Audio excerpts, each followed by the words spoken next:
हम लोग तुम्हारे शब्दों से पकड़ लेते हैं। तुम आकर के बैठे हो, बैठने का पैटर्न, नमोस्तु का पैटर्न देखकर समझ लेते हैं कि ये किस नियत से आया है। हम लोग सर्वज्ञ नहीं हैं, गुरु कभी सर्वज्ञ होता नहीं है, सर्वज्ञ तो भगवान होता है।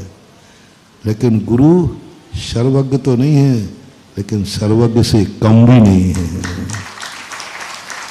भगवान तो नहीं है, लेकिन भगवान से कम भी नहीं है। तुरंत वो जैसे प्रवेश किया, साधु एक दृष्टि में पहचान लेगा कि किस नियत से आया है। तुरंत वो बैठने का ढंग होगा, उससे पहचान लेगा कि किस नियत से आया है। उसके नमोस्तु के पैटर्न से बना, कुछ नहीं पूछना है। यही तो साधु की साधना है। साधु वह नहीं है जो सब कुछ करके जानता है, साधु वह है जो बिना करे सब कुछ जान जाता है। साधु वह नहीं है जो ठोकर खा के चेतता है, साधु वह है जो ठोकर खाने के पहले चेत जाता है। वो पहले ठोकर को जानता है। धर्मात्मा वह नहीं है जो अपराध करने के बाद अपराध से भागता है, धर्मात्मा वह है कि अपराध करने के पहले भागता है। अधर्मी और धर्मी के दो लक्षण होते हैं, भागते तो दोनों हैं।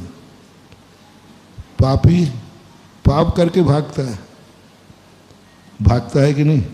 डाकू चोरी करके भागता है, और साधु डाकू चोरी करके भागता है। भागता तो दोनों ही हैं, और दोनों ही जंगल की तरफ भागते हैं। डाकू चोरी करके भागता है, साधु चोरी करने से भागता है। चोरी के पहले ही भाग जाता है, वो चोरी नहीं करता, चोरी से भागता है। भागते तो सभी हैं। इसलिए साधु को यही सबसे बड़ी विशेषता है। पाप करने के बाद जब सजा मिली तब व्यक्ति को अकल आई, और जो ज्ञानी होता है वो पाप करने के पहले ही चेत जाता है और पाप से दूर भाग जाता है। गड्ढे में गिरने के बाद ठोकर लगी, फिर चेता, और एक व्यक्ति गड्ढे को देख करके चेत गया कि ये गड्ढा है। तुम किस में आओगे, अपना अपना सोच लेना। गिरने के बाद चेतोगे या गड्ढे को देख करके साइड में हो जाओगे। 99% लोग गड्ढे में, वो बालक होता ना, बालक छोटा, उससे माँ कहती है कि बेटा इस दीपक को मत छूना, वो तत्ता है, तो वो सुनते ही नहीं, बोले तो बकती रहती है, कुछ नहीं सुनता। और वो जाके दीपक को, और जब चटका लग जाता है, अब वो कहता है, अम्मा कहती और छू नहीं, वो तत्ता है। माँ ने कहा था उसी समय तत्ता मान लेता तो उंगलियां नहीं जलती। लेकिन दुनिया बड़ी विचित्र है, वो तो जब तक जलेगा नहीं। समझा रहे हैं बच्चों को, सबको समझा रहे हैं, 1 महीने से समझा रहे हैं, मान जाओ, मत खाओ गुटखा, नहीं मान रहे, नहीं मान रहे। कब मानेंगे? वो भी आए हैं, बोले महाराज जी आपने 92 में कहा था गुटखा छोड़ दो, मैं उस समय नहीं छोड़ा, अब छोड़ रहा हूँ। मैंने तुरंत चेहरा देखा, बोले इसको डॉक्टर ने कैंसर बता दिया।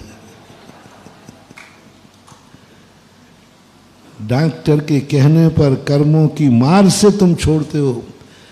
कितने त्यागी यहाँ बैठे हैं जो कर्मों की मार खाए हुए बैठे हैं। 6 रसों के त्यागी है।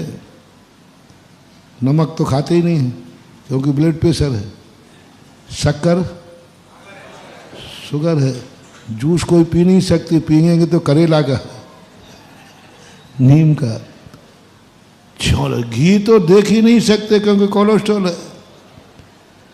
6 6 रसों के त्यागी है। वारे वाह तपस्वी, अभी 6 रस तो मैं भी नहीं त्याग पाया भैया। साधुओं के भी 6 रस त्यागे नहीं हो, पट्टा के 6 रस त्यागे, लेकिन किस कारण से? एक दिन का भी रस त्याग करना, एक दिन का भी रस त्याग करना तपस्या की कोटि में आता है, और जिंदगी भर 6 रस नहीं खा पाना ये तपस्या की कोटि में नहीं आएगा। ये अकाम निर्जरा है, मजबूरी है, 6 रस त्याग है। लेकिन एक दिन का भी यदि हफ्ते में एक दिन का भी एक रस त्यागता है तो वो धर्म के कारण त्याग रहा है। कर्म के कारण तो हमने बहुत बार धर्म किया, एक बार स्वभाव मान के करना।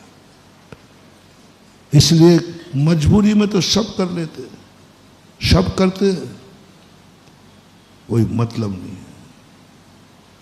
भगोड़ा बन करके आ रहे हो सब। कोई कर्म दुख से डर रहा है, कोई परेशानी से डर रहा है, कोई फेल होने से डर रहा है। परीक्षा के विद्यार्थी, महाराज जी आशीर्वाद दे दो, हमारा इंटरव्यू है, भगोड़ा कहीं का।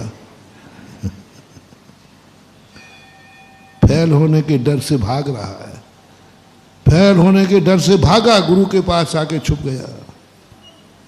कुछ नहीं होने वाला। भगोड़ों की यहां कोई कीमत नहीं है, और भगोड़ा वही है जिंदगी में जिसका कोई भी लक्ष्य नहीं है। जय हिंद। अगर आपको मेरी वीडियो अच्छी लगती है तो प्लीज़ मेरे चैनल को लाइक करें, शेयर करें और सब्सक्राइब करें। Thank you.